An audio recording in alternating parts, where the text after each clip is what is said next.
Sunday, September 21st, 2025. The setting?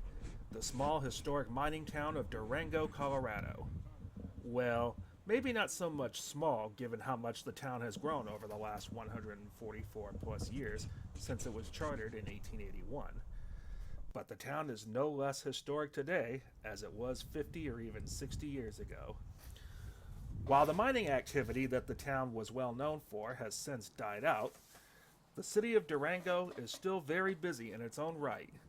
Even after losing out on what made up the bulk of the local economy, the city of Durango continues to prosper to this day thanks to the thousands of tourists who visit this region every year, coming here to visit many of the local tourist attractions in the region, such as Mesa Verde National Park. We're set up here at the United Campground of Durango, which is where I will be staying for the next several days, as part of the first stop on a week-long road trip to southern Colorado and northern New Mexico. As you have no doubt noticed by now, the campground is divided into two sections by the railroad tracks. Non-hookup tent sites on one side of the tracks for the more traditional outdoor campers, and full hookup sites on the opposite side for campers utilizing motorhomes and trailers.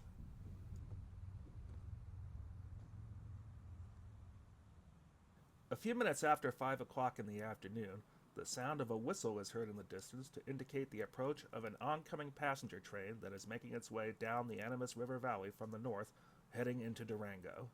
In this two-part series, we're going to take a look at the two surviving segments of the once flourishing narrow-gauge empire of the Denver and Rio Grande Western Railroad. Come along as Railfan Productions presents Ghosts of the Rio Grande Volume 1, the Durango and Silverton Narrow Gauge Railroad. The engineer gives a brief warning whistle as the train approaches the road crossing that connects the two portions of the campground. This is train number 462, the southbound Silverton Mixed, returning home on its southbound run from Silverton. The train is being powered by a K36 Class 282 Mikado number 480, which was built by the Baldwin Locomotive Works in 1925.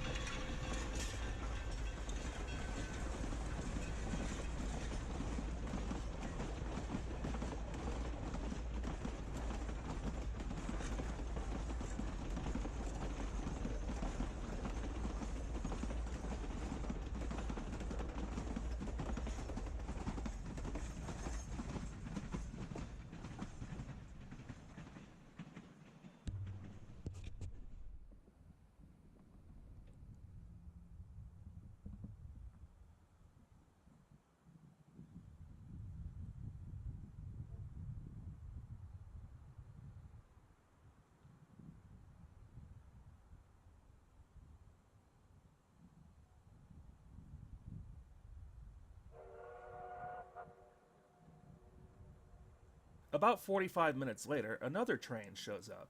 This is train number 464, the southbound Silverton Express. Today, the train is under the command of K36 Class number 482, a sister to the number 480, which we saw earlier on train 462.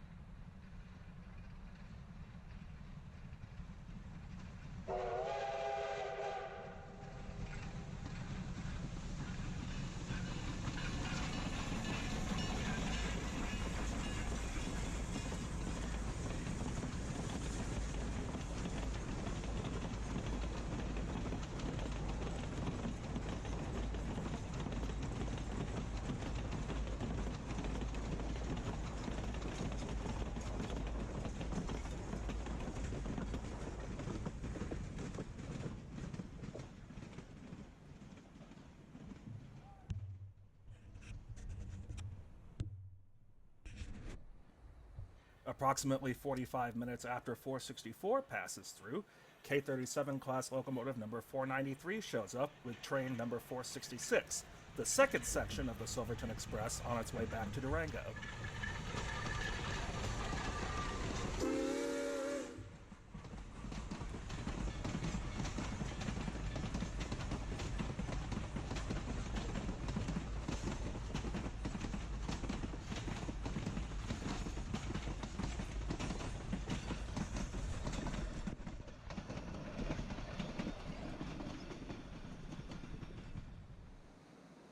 The next morning, I'm set up at Rotary Park to photograph the morning departure of the northbound Silverton Mixed on its way north out of Durango.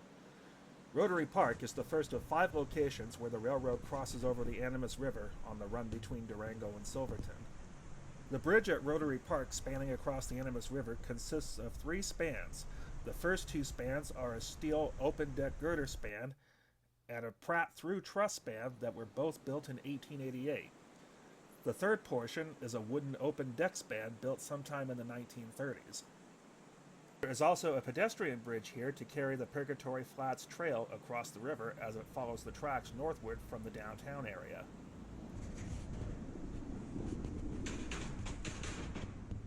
The pedestrian bridge across the river also includes a pair of historical signs that go into detail about the history of the region. One goes into the history of the town of Durango, and the other talks about the history of the railroad. The sign covers the entire history of the railroad all the way from its beginnings back in 1881 to the modern present-day operations of the Durango and Silverton. It also includes some information about the various natural disasters that have plagued the railroad over the years.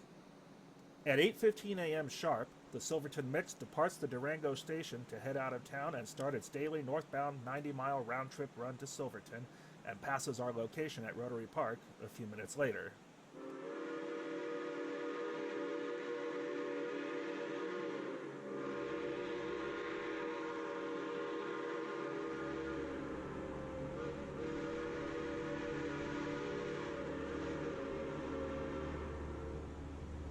Approximately 5 minutes after departing the Durango station, number 493 leads train number 461, the northbound Silverton Mixed, across the Animas River Bridge at Rotary Park. Number 493 is one of 10 K-37 Class 282 Mikados that were built by the Rio Grande's Burnham shops in Denver between 1928 and 1930. All the members of the K-37 class were built utilizing the boiler and tenders from 10 standard gauge C-41 Class 280 consolidation type locomotives that were built for the Rio Grande by Baldwin Locomotive Works in 1902, while receiving new frames, trucks, driving axles, and running gear assembly.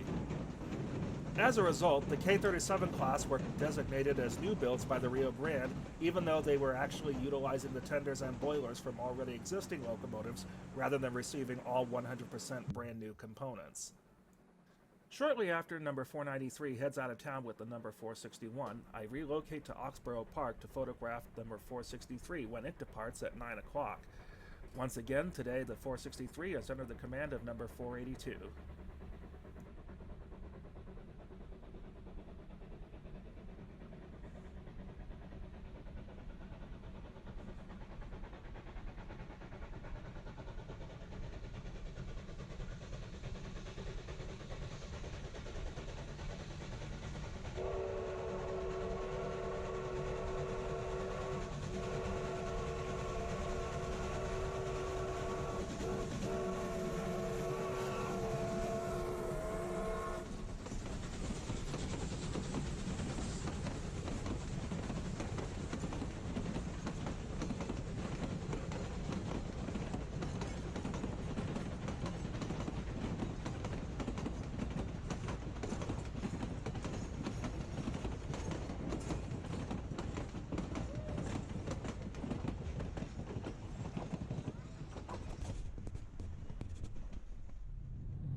U.S. Highway 550 parallels the tracks for several miles as they head north away from Durango before climbing up into the mountains.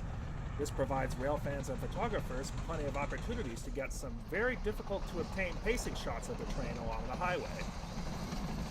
Here we see number 482 on the point of 463 alongside the highway as it passes Home Ranch.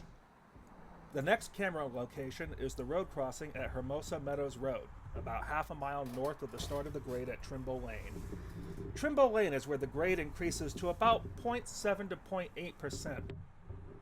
At Hermosa, the grade will increase from 0.8% to 2.5% for the 8-mile climb from Hermosa to Rockwood.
The next run-by location is at Hermosa at milepost 461, 10 miles north of Durango.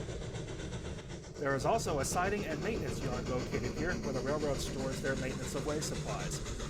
There is also a water tank located here, and while the railroad does not use it as part of their daily operation, the Hermosa water tank does see use on an as-needed basis.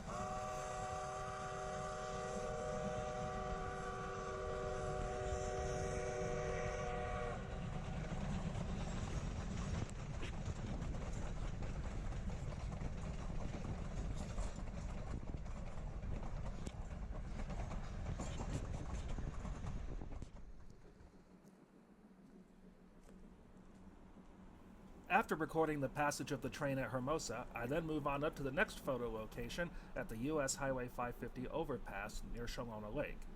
The train only has about 3 more miles to go from here before arriving at Rockwood.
Just a little over 1 hour after leaving Durango, number 482 brings train 463 into the small town of Rockwood.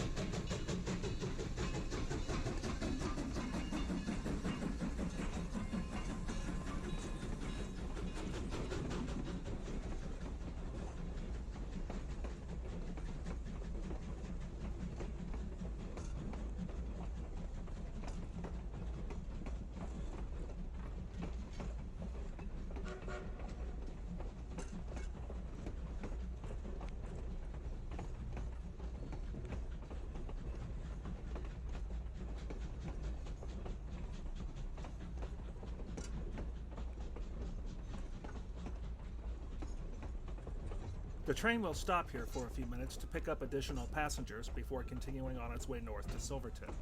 For now, let's go back down the mountain a short distance to Shalona Lake, where we will set up to catch the passage of train 465.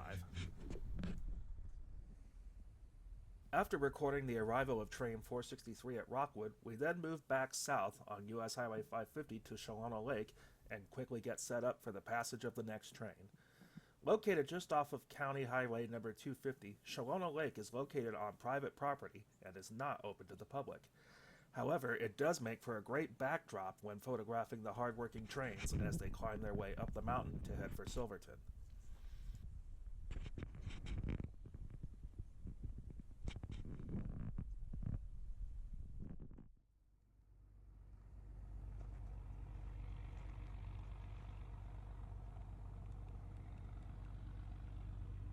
After a short wait, the growl of a diesel engine is heard in the distance coming from the south towards Durango, heralding the arrival of train 465.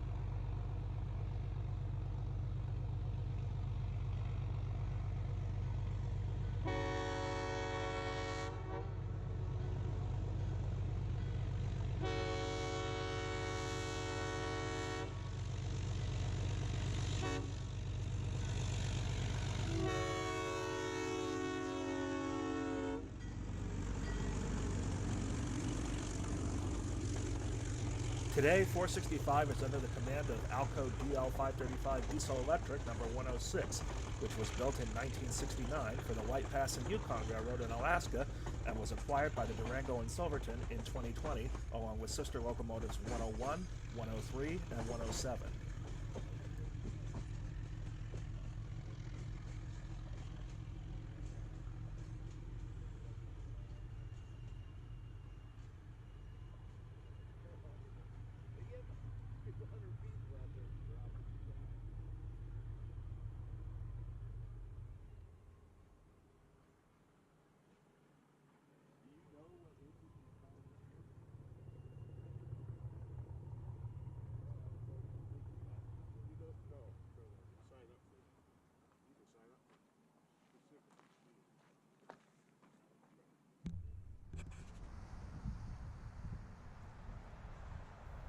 Later that afternoon, I'm back at Trimble Lane to record the passage of number 493 as it leads train 462 back to Durango.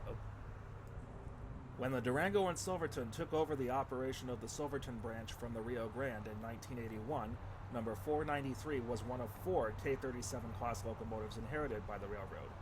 The other 3 locomotives were numbers 497, 498, and 499. The Durango and Silverton restored the 497 to operating condition and put it back in service in 1984. However, the locomotive was constantly plagued with mechanical problems and clearance issues on many of the tight curves along the route during its tenure on the DNS. Ultimately, the 497 was traded to the Cumbres and Toltec Scenic Railroad following the end of the 1991 operating season in exchange for the smaller K-36 number 482, which operates on the Durango and Silverton today. In the late 1990s, number 499 was sent to Royal Gorge State Park in exchange for K-36 number 486, which has operated on the Durango and Silverton ever since then.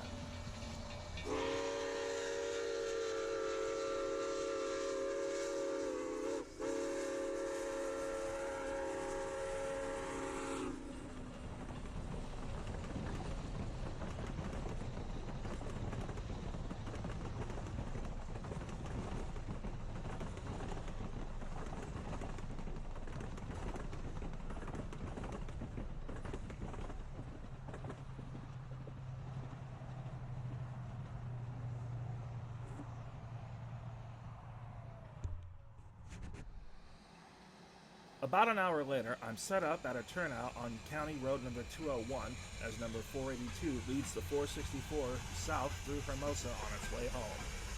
In just a few seconds, the train will cross over Highway 550 and roll out the final remaining 10 miles back to Durango.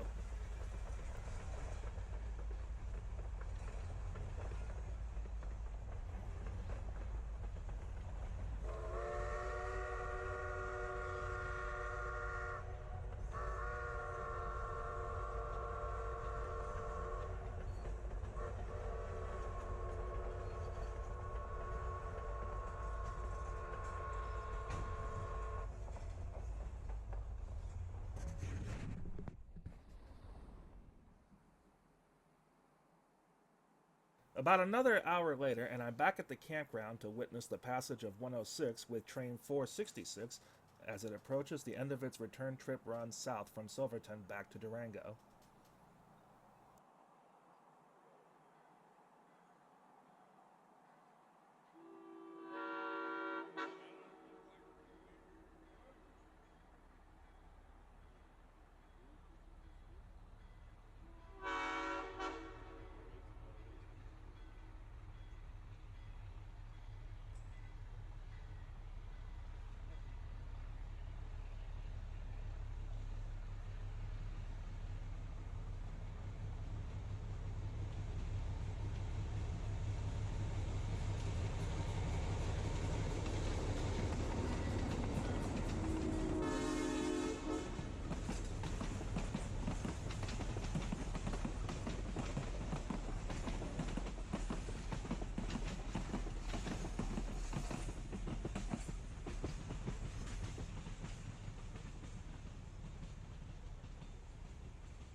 At 8:15 a.m. the next morning, we're at the Durango station to witness the departure of train 461 as number 482 pulls out of town to start the daily run to Silverton.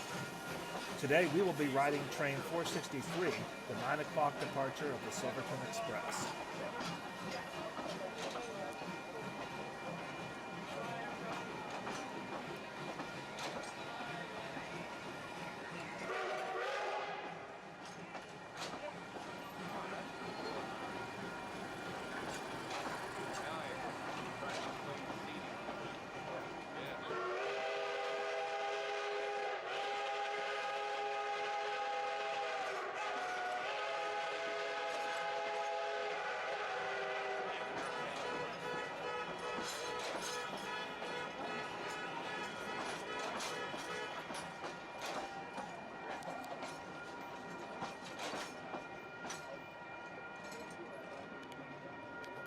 In the distance, you can see number 480 parked on the roundhouse lead track as the engine crew completes the final preparations before the scheduled departure for Silverton.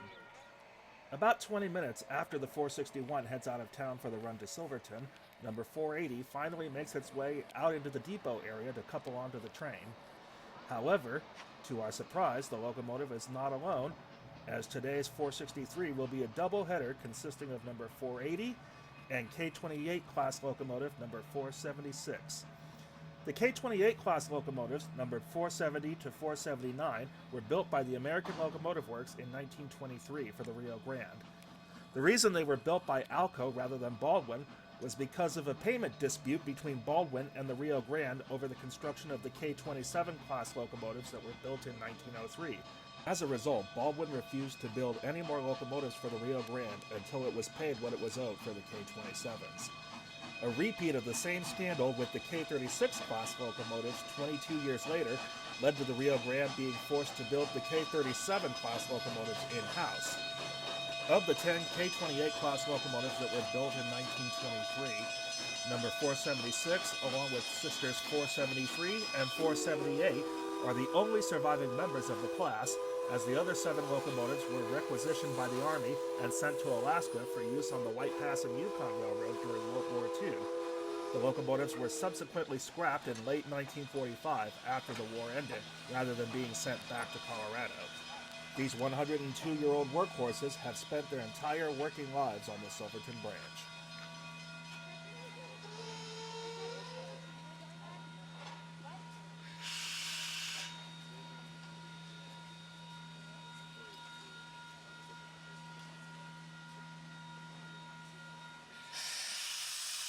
With the signal from the conductor, the power then backs down into the depot area to couple onto the train in preparation for the scheduled 9 a.m. departure for Silverton. Maximum train length on the railroad is usually kept to about 9 to 10 cars. However, during the busier months in the summer, it is not uncommon for the railroad to have to run longer trains in order to meet the increased demand.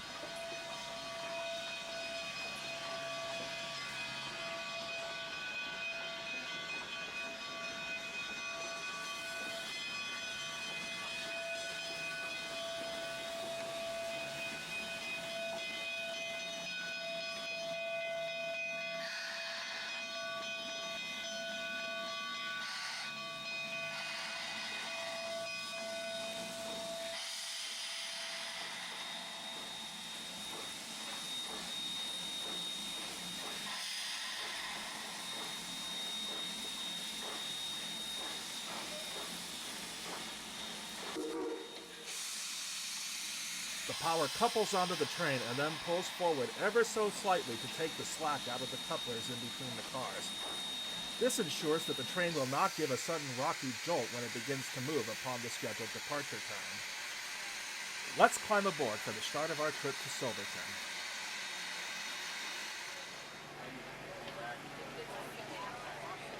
At 9 o'clock sharp, the conductor gives the high ball to the engineer, and the train begins to pull out of the station as it heads out of town for the run north to Silverton.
As the train pulls out of town, we pass the iconic Strater Hotel, which is a local historic landmark in Durango. Many celebrities have stayed at this hotel over the years, including Presidents Theodore Roosevelt when he visited Durango in 1903, and John F. Kennedy when he visited during his 1960 presidential election campaign.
On the approach to the 15th Street road crossing, we pass the compound of the railroad stores its small fleet of speeder cars.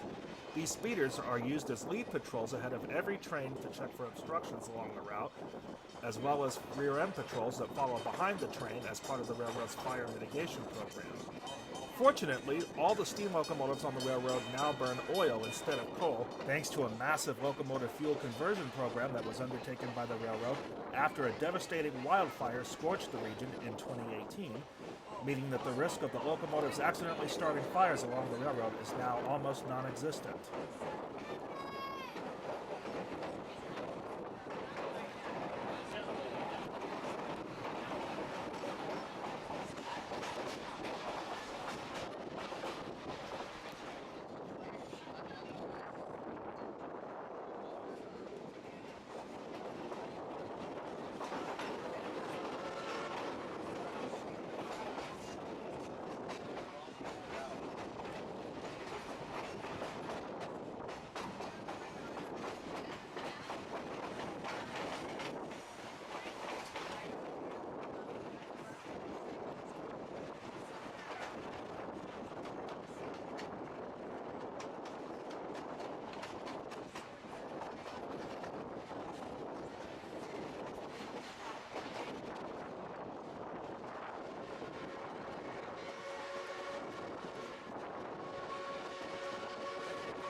As the train crosses Highway 550 at Hermosa, it immediately begins climbing the 2.5% grade that will last for the next 8 miles to Rockwood.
As the train leaves Rockwood and enters the San Juan National Forest, we come upon what is arguably the most scenic highlight of the entire route to Silverton, the High Line. Sitting about 400 feet above the Animas River, the tracks are perched on a narrow granite rock shelf that had to be blasted out of solid rock at the cost of approximately $1,000 a foot, a fortune in 1881. Because of the constant blasting that was necessary to build the shelf for the tracks to get through the canyon, photographers were not allowed to enter the work zone. As a result, there are no photos of the High Line's construction. You may have noticed that we now only have one locomotive on the train currently. This is because the grade along the High Line for northbound trains is actually going downhill instead of uphill. As a result, the 476 was able to be cut off the train in Rockwood since it is not needed, and it will rejoin the train during the first water stop at Tank Creek.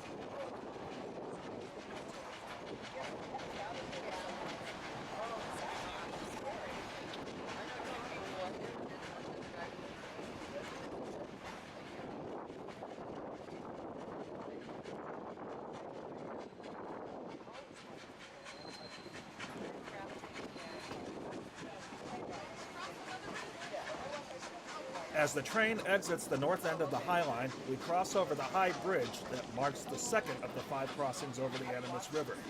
From here on out, for the remainder of the journey to Silverton, we will be back at river level.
After taking on water at Tank Creek, the train quickly gets back underway again with 476 once again on the point of the train.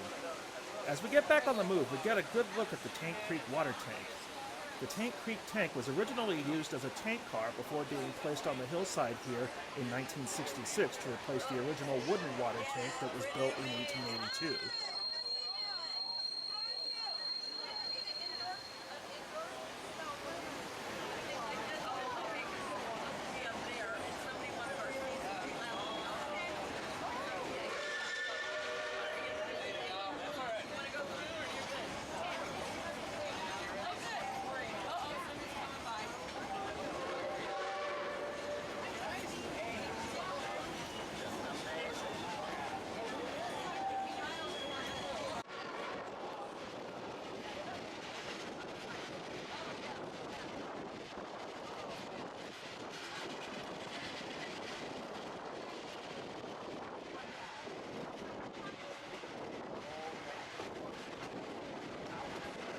As we head north and continue our way to Silverton, the train passes by the Tall Timber Mountain Resort. Built in 2004, this outdoor resort is one of many recreational opportunities that the railroad offers. Passengers can ride the train up to Tall Timber and spend the day here taking advantage of the many zip lines in the region that go through the trees as well as above the Animas River.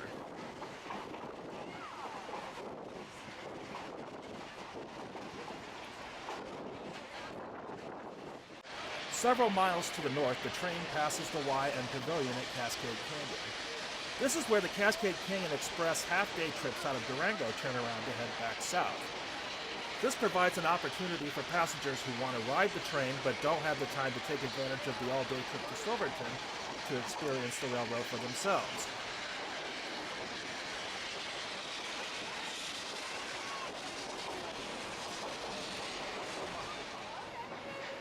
As the train approaches the next water stop at Needleton, we pass a huge pile of rock left behind by a rock slide that occurred in June of 2024, hence the temporary speed restriction that is in place until the railroad crews finish clearing away the debris.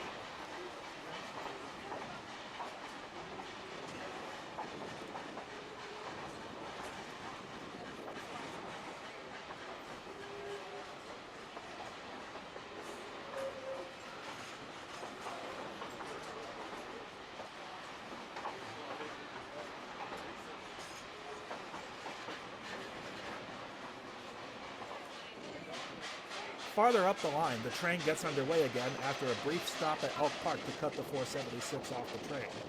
Elk Park marks the end of the northbound climb out of Durango for all trains, hence the 476 is no longer needed for the remainder of the journey to Silverton. The 476 will turn around on the Y here to head back to Durango, while the 480 will continue on to Silverton with the train.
As we approach Silverton, we pass the site of one of the old abandoned mines that are located all over the area surrounding Silverton.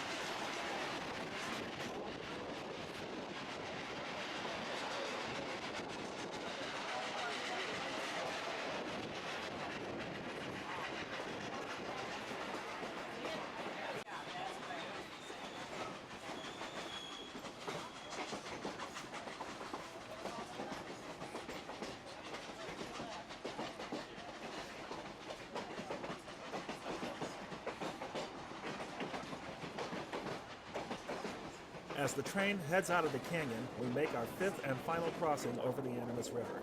Just about a mile ahead of us in the distance is our destination of the old historic mining town of Silverton.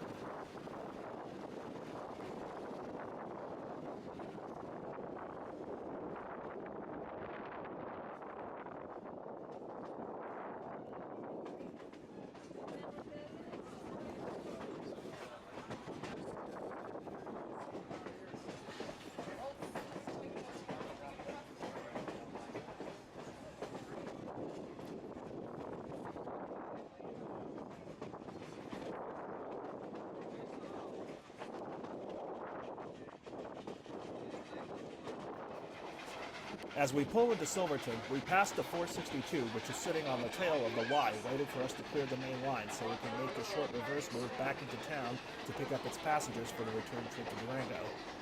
Our layover here at Silverton will last about 2 hours and 15 minutes before we reboard our own train for the return trip to Durango.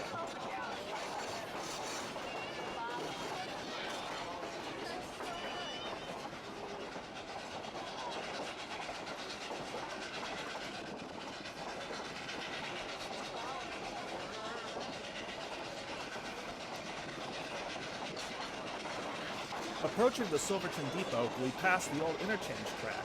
This is all that remains of the interchange that once existed with the Silverton Northern, one of 3 additional railroads that operated out of Silverton, running further into the mountains to serve the mines in the region. Occupying the old interchange tracks is the railroad's collection of vintage freight cars. The cars were left behind when the Rio Grande discontinued freight operations on the Silverton branch in the 1960s, and were subsequently acquired by the Durango and Silverton when the branch was sold off to Charles Bradshaw in 1981.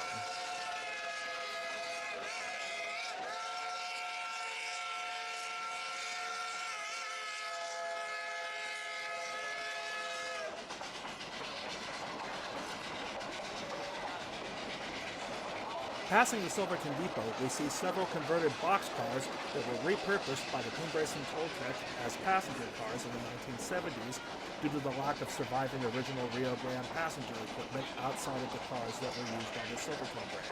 Sitting adjacent to the cars is diesel locomotive number 11, a General Electric 50-ton center cab narrow gauge locomotive that was built either sometime in the 1950s or 1960s.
At 2 o'clock sharp, train 462, the southbound Silverton Mixed, pulls out of Silverton to start the return trip to Durango.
A few minutes after the 462 departs for the run back to Durango, Alco DL 535 diesel number 103 makes the short reverse move from the Y back into town with the consist for train 466.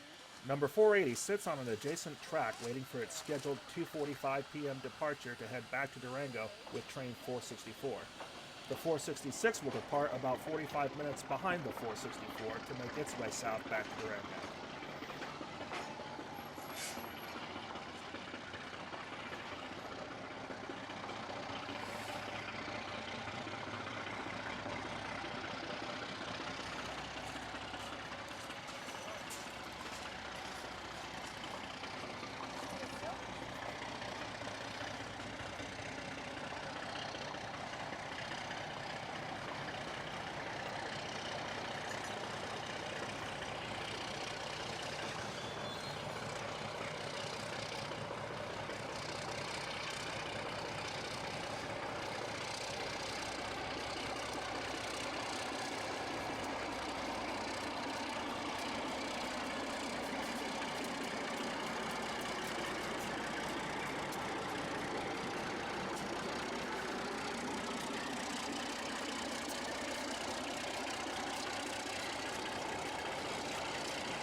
Look at the two lights in there.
As the train heads out of Silverton for the run back to Durango, passing the Silverton Depot once again, you may notice that some of the freight cars parked on the old interchange track have a canopy sitting over them.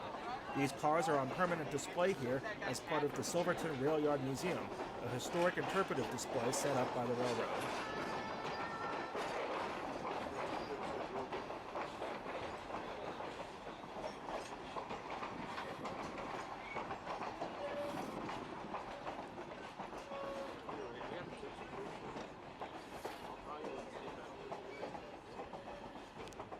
At milepost 495, the train crosses over the Animas River for the first of 5 times on the southbound run back to Durango.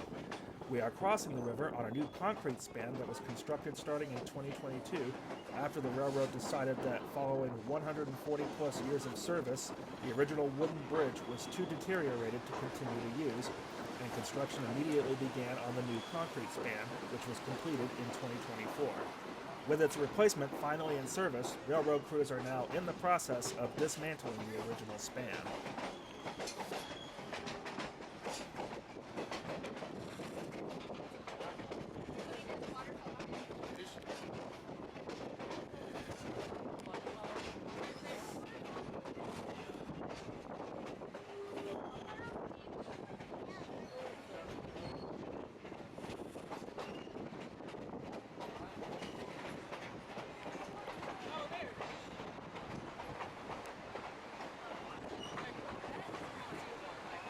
As we leave Needleton, after making a brief water stop, we pass the original Needleton water tank built in 1882, which can hold about 50,000 gallons of water. It was retired from service by the Rio Grande in 1973 and was originally supposed to be torn down before local efforts were made to save it. It was eventually restored by volunteers with assistance from both the railroad and the Colorado Historical Society.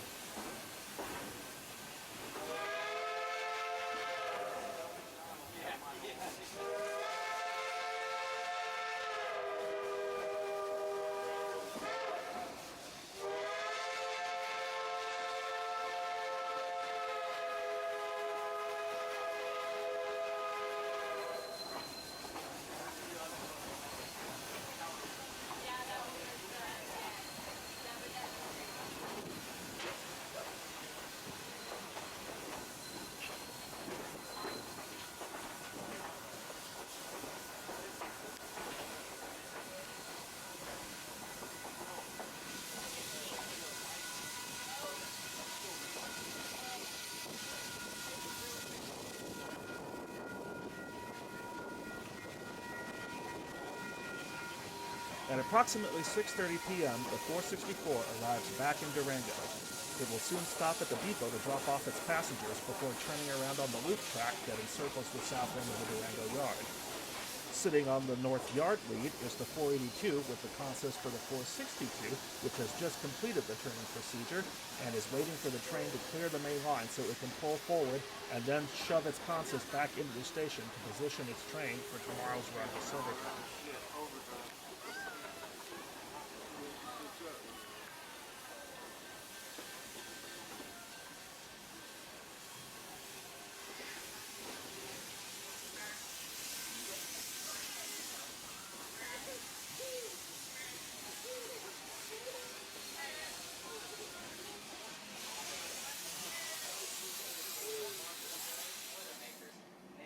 The next afternoon, I'm part of a small group of visitors that have signed up to take the daily behind-the-scenes tour that is offered by the railroad during the summer months from May to October.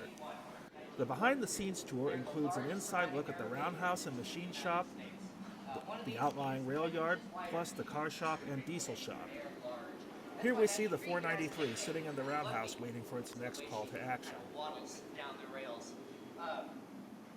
The designation, the formal designation is K37.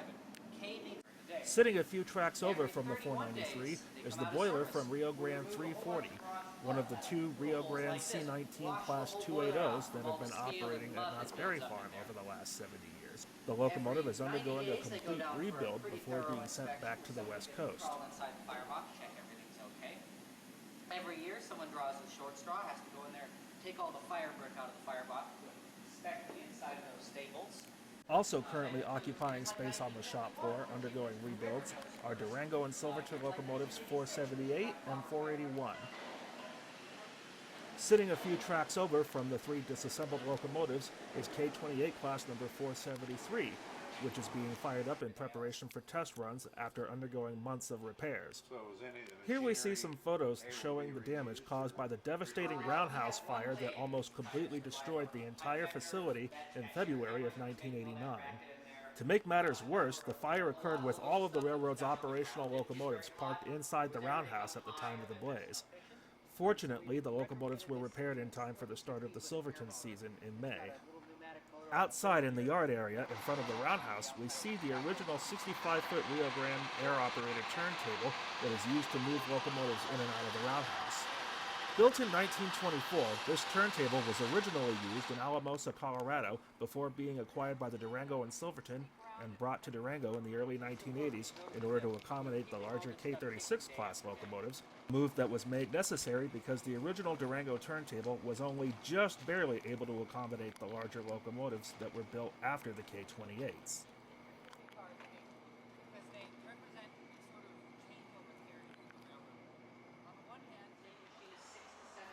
After taking a look at the area outside the roundhouse, we move on over to the diesel shop, where we see the boiler from Denver and Rio Grande Western C19, number 346, occupying space inside the diesel shop waiting for its turn in the roundhouse. The locomotive has been sent out to the Durango and Silverton by its owner, the Colorado Railroad Museum, for boiler repairs. 346 ended up being sent to Durango for the boiler repairs because the railroad has a fully equipped locomotive shop that can more easily perform the necessary work that is required in order to get 346 back up and running. Once again, we see number 106, the very same locomotive that we saw pulling train 465 on its run to Silverton 2 days earlier. Moving back over to the roundhouse, we move back inside to take a look at the museum that occupies the space on the south end of the roundhouse. The equipment displayed inside the museum consists of several pieces of rolling stock, as well as 2 locomotives, which include K36 number 486 and former Rio Grande Southern C17 Class 280 number 42. Number 486 was acquired by the Durango and Silverton in the late 1990s as part of a trade that sent K37 Class number 499 to Royal Gorge Park in exchange for the 486. The locomotive was returned to service in May of 2000 and operated until it was taken out of service in October 2019, citing mechanical problems.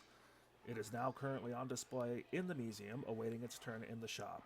Sitting 2 tracks over from the 486 is the Durango and Silverton passenger car General Palmer, along with several other vintage artifacts, and a pictorial display that shows the railroad in operation at different points in the line's history.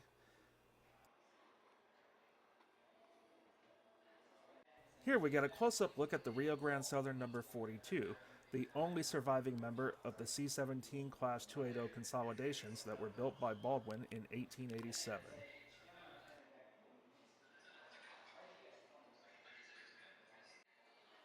Set up nearby is this very nicely detailed HON3 gauge model railroad that depicts the history of narrow gauge railroading in the state of Colorado.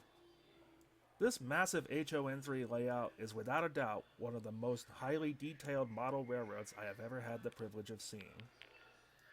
This last shot of the layout will conclude our visit to the Durango and Silverton Narrow Gauge Railroads Museum before we head back out to the United Campground to record 2 more passages of trains 463 and 465.